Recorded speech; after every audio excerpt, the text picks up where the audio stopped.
So today, we're really diving into something I think really important, and that's how we can encourage creativity and innovation, especially now with technology changing so fast. We're looking at Digital Darwin, encouraging creativity and innovation. And it really is a fascinating read. It kind of gets at those, those anxieties we all have about AI, like, will robots take our jobs? What's going to happen? But it doesn't just stay there. Yeah, it doesn't just freak us out about AI. Exactly. It actually, it empowers us, I like that. So it's not about being afraid of AI, but figuring out how to use it, but not losing what makes us human. Right. Digital Darwin is really saying that being kind, being empathetic, being curious, those are the things that are going to be important in the future. Alongside those, like those tech skills everyone's talking about.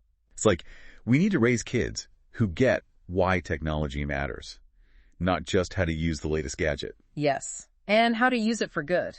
It's not just enough to know how something works. You got to know why it matters. Totally. And the book, it gives us this framework, right? Like, how do we actually do that? How do we teach those skills? And it breaks the creative process, which always seems so, mysterious, right? It breaks it down into steps anyone can follow. First you get the idea, then you create a prototype. You basically make a rough draft of your idea and then you test it out. And then you make it better. So there's a process, steps you can actually take to be more innovative. Exactly.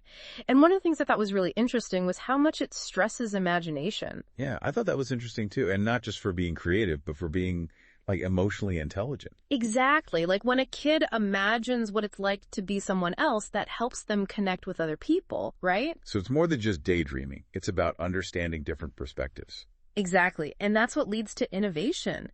That ability to connect things that don't seem connected at first. It's like that's how you find solutions where other people might just see a wall. It's like thinking outside the box. Exactly. And another thing the book really stresses, which I think is so important, is taking risks. We got to teach kids it's okay to try something and maybe not have it work out. So it's like creating a space where it's okay to fail. Because if you're too afraid to fail, you'll never try anything new. Absolutely. This book says that messing up, that's not the opposite of success. It's part of how you get there. It's like you learn more from your mistakes than your successes sometimes, right? Totally. Yeah. It's about teaching kids to see, setbacks as feedback, not as the end of the world. I wonder, though, how do we balance that with all the pressure, especially for kids, to succeed? I mean, failing, it's not exactly celebrated in the real world, is it? That's a really good question. And the book does get into that, that tension between encouraging kids to take risks and also knowing there are going to be times when they have to, perform. Right. But one thing it suggests, which I thought was really helpful, is praising effort instead of just the outcome. So it's not, oh, you got an A. It's, wow, you worked really hard on that. Yeah. And that can help kids see mistakes, not as failures, but as chances to learn. And it's really cool how Digital Darwin doesn't just tell us all this stuff about embracing failure. It actually gives us, ways to actually create this kind of environment, especially for kids. And speaking of practical advice, I was really into those exercises they talked about in the book. Right. They weren't just your typical, arts and crafts kind of thing. No, not at all.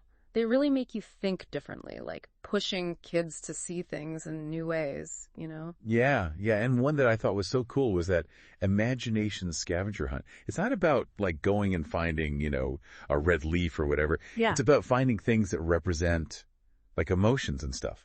That's what I love about it. It makes you think outside the box, right? You can't just look around for something specific. You have to interpret the world around you. Totally.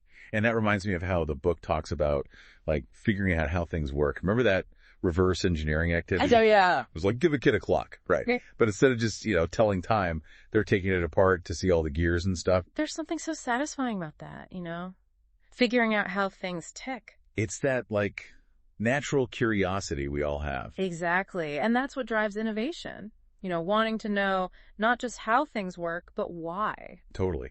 And, beyond just the how of things, Digital Darwin also talks about how important diversity is for coming up with new ideas. It's so true. The book makes a really good point about how when kids are exposed to all kinds of different perspectives and backgrounds and ways of thinking, that's where the magic happens. It's like that saying, if you're the smartest person in the room, you're in the wrong room. Yes, exactly. Yeah.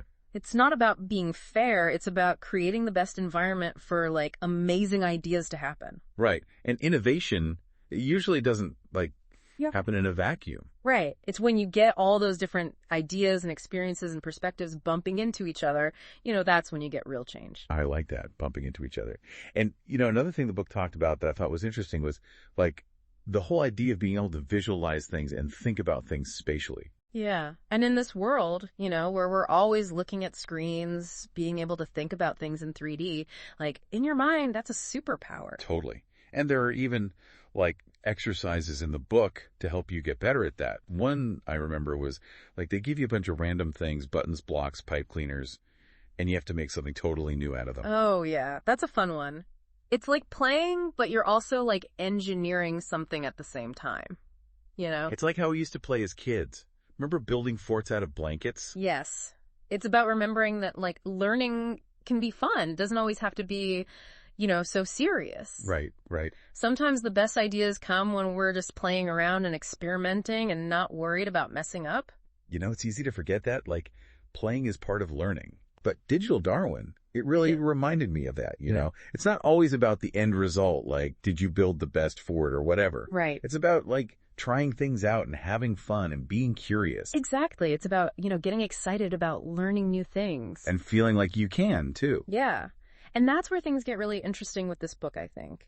Because it's not just a guide for, like, raising creative kids. Like for all of us, right? Yeah, it's for parents, it's for teachers, it's for anyone who wants to, like, hang out with kids. Or just be more creative themselves, right? Exactly. We can't expect kids to be brave and try new things if we're not willing to do it ourselves. We have to, like, walk the walk. Right, totally. Yeah. It's about showing kids what it looks like to not be afraid to learn, to admit when you don't know something. And to be okay with making a mess sometimes, right? Uh-huh. Like sometimes the best ideas come from making a mess. That's so true. And, celebrating those moments when something finally clicks, whether it's like a big discovery or just a small win. Yeah, those aha moments, right? Yes. Enthusiasm is contagious. When kids see us getting excited about learning, they get excited too. It's true. And then they want to learn more and more just to have that feeling again. Exactly. And that's what Digital Darwin is all about, really. It's not about being scared of AI. It's about seeing it as this, like, powerful tool. A tool that can help us do even more, right? Yes. But it's about making sure that the next generation, they know how to use that tool wisely. It's not just about, like, coding skills or whatever. It's about having those other skills, too, like empathy and imagination. Yeah. It's about raising kids who can solve problems, who can come up with new ideas. And who understand that technology, it's not just about, like, making our lives easier or whatever. It's about making the world a better place, right? Exactly. So as we wrap up this deep dive, I think the big question is, what kind of world do we want to create? That's the question. What problems are we going to solve? What's your contribution going to be? Digital Darwin reminds us we all have a role to play in shaping the future. And that the future is, like, happening right now. So what are we going to do?